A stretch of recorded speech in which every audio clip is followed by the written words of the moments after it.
We're now ready to talk about mistake number 5, and that is using more words than necessary. Take a look at this example. Before you proceed, review this content and see if you can notice which words you can cut without detracting from the meaning of this content. Pause before you proceed if you don't want me to point out the words that I would have cut. Here's what I came up with. You see, your readers don't have time or patience for unnecessary words, so I was able to cut quite a few words here. I'm not going to go through these each one at a time.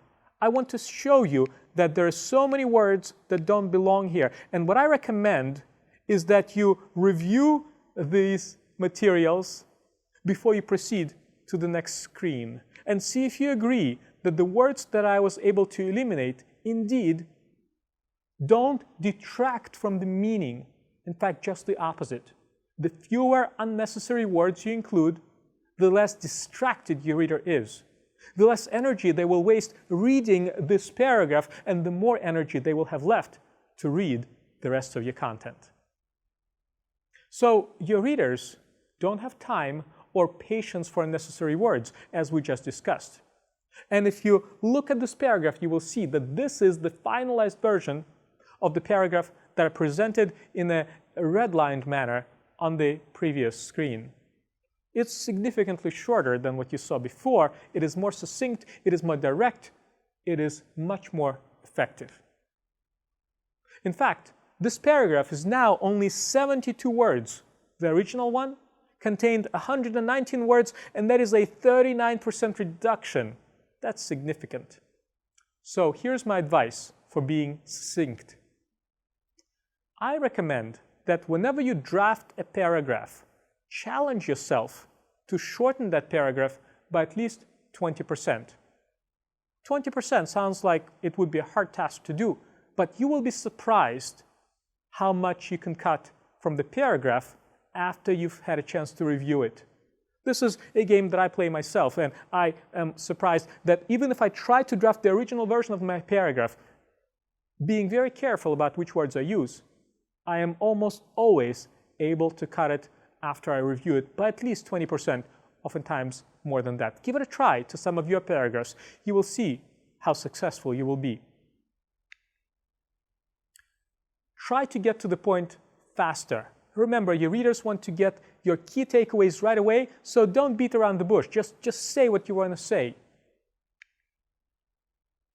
Every time you decide to include a word in your paragraph, scrutinize it.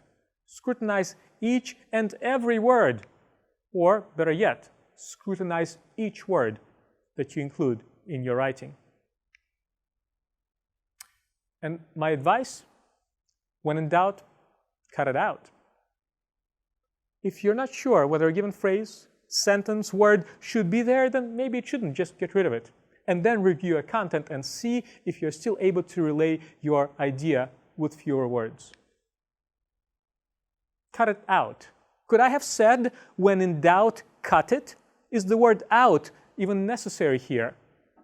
I kept it because I wanted to rhyme. When in doubt, cut it out, right? We can even create a melody for this, and maybe we can sing it all together the next time we get together in person.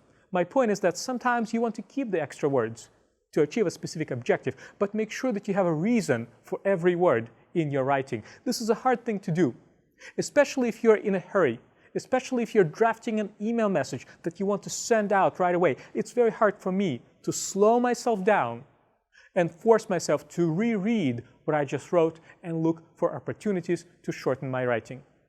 But when I do, the result is always better. So, remember to be brief, but at the same time, don't do so at the expense of the details that your readers actually need to see.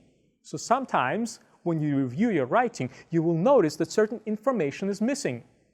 If you think this information is important for the reader, of course you must add it, even if that extends the length of your content.